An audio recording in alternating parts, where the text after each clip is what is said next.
জীবনের একটাই অমোঘ সত্য, আপনি পরিশ্রম না করলে ভাগ্য আপনার পাশে হাঁটে না। এই নভেম্বর কুম্ভ রাশির জাতক জাতিকাদের জীবনে শুরু হতে চলেছে এমন এক সময়, যে সময় শেষ 10 বছরের সমস্ত হিসাব নতুনভাবে লিখে দিতে পারে।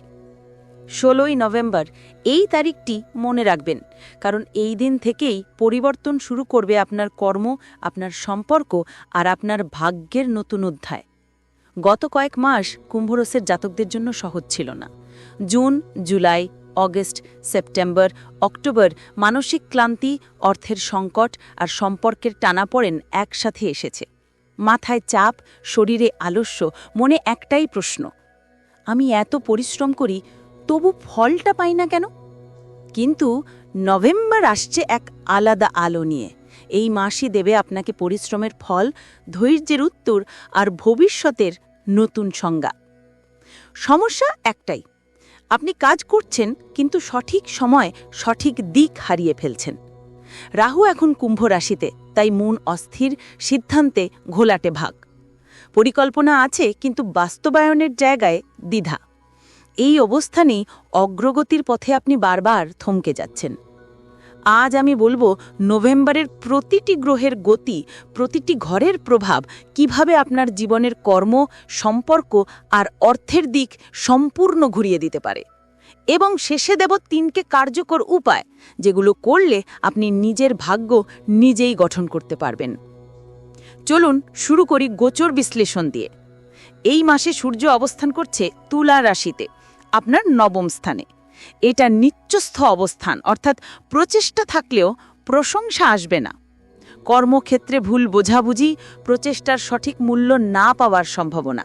কিন্তু 16ই নভেম্বরের পর সূর্য যখন বৃশ্চিক রাশিতে প্রবেশ করবে, সেই মুহূর্ত থেকে শুরু হবে আপনার নতুন অধ্যায়, সম্মান, পুনরুদ্ধার আর কর্মফলের পুনর্জাগরণ। রাহু এখন আপনার রাশিতেই মনকে দোলাচলে রাখছে।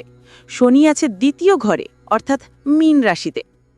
শনি এখন বক্রী অবস্থায়, তাই পুরনো দেনা, পুরনো সম্পর্ক, এমনকি অসমাপ্ত কাজগুলো আবার সামনে আসছে। কিন্তু 28 তারিখে শনি মার্গী হলে সেখান থেকেই শুরু হবে অর্থপ্রাপ্তির ধারাবাহিকতা। যে কাজের মূল্য এতদিন মেলেনি, সেটার ফল এবার ফিরে আসবে। শনি মানেই শৃঙ্খলা। আপনি যদি জীবনে নিয়ম, ধৈর্য আর সৎ পরিশ্রম ফেরাতে পারেন, শনি আপনাকে পিছনে টানবে না, বরং সামনে এগিয়ে দেবে।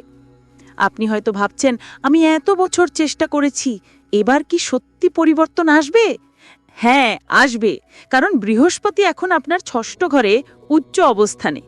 এই স্থান থেকে বৃহস্পতি মানে প্রতিদ্বন্দ্বিতায় জয়, কর্মস্থলে উন্নতি আর পারিবারিক সমাধান।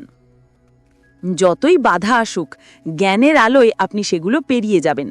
এটাই বৃহস্পতির আশীর্বাদ। ভাবুন, এক সকাল আপনি জেগে দেখলেন যে কাজটার জন্য এতদিন লড়েছেন, সেটার একটা সুযোগ এখন আপনার সামনে। আপনি যদি এক ধাপ বেশি পরিশ্রম করেন, ভাগ্যেও ঠিক এক ধাপ বেশি আপনাকে সাহায্য করবে। এই নভেম্বর ভাগ্য আপনার পাশে, যদি আপনি নিজের উপর বিশ্বাস রাখতে পারেন।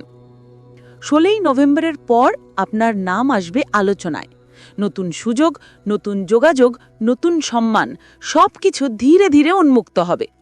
তবে সতর্ক থাকুন, ভুল বোঝাবুঝি বা সন্দেহে প্রতিক্রিয়া দেবেন না। কেতু 7ম ঘরে, তাই সম্পর্কের জায়গায় বৃদ্ধান্তি বা ঠান্ডা ভাব আসতে পারে। ধৈর্য ধরুন, স্পষ্ট কথা বলুন আর শুনুন। অনেক সমাধান কথার মধ্যেই লুকিয়ে থাকে। যদি বিবাহিত হন, জীবনসঙ্গীর উপদেশে মন দিন, ওখানেই দিক নির্দেশনা পাবেন। ঘুম, জল আর নিয়মিত রুটিন এখন আপনার ভারসাম্য রক্ষা করবে। বুধ বক্রী অবস্থায় থাকবে মাঝামাঝি, তাই বেশি বিচার, অতি চিন্তা বা তাড়াহুড়ো সিদ্ধান্ত একদম নয়। প্রত্যেক মানুষ জীবনের এক পর্যায়ে এসে ভাবে, আমার সামর্থ্য এখানেই শেষ। কিন্তু কুম্ভ রাশি মানে সীমা ভাঙা।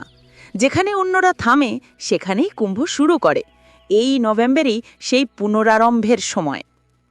প্রতি বৃহস্পতিবার 600 গ্রাম ছোলার ডাল কোনো মন্দিরে দান করুন। বৃহস্পতির শক্তি সক্রিয় হবে, পুরনো অর্থ, সম্মান আর সুযোগ ফিরে আসবে।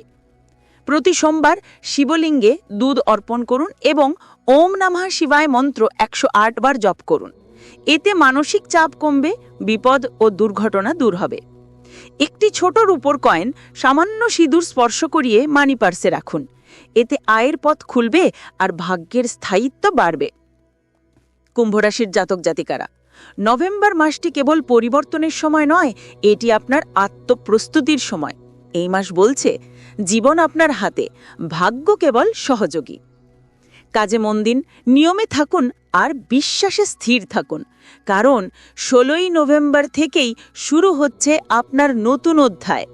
এই ভিডিও যদি আপনার চিন্তা বা আত্মবিশ্বাসে আলো ফেলে, তাহলে পরের পর্বে আমরা আলোচনা করব ডিসেম্বর মাসে কুম্ভ রাশির প্রস্তুতি কেমন হওয়া উচিত।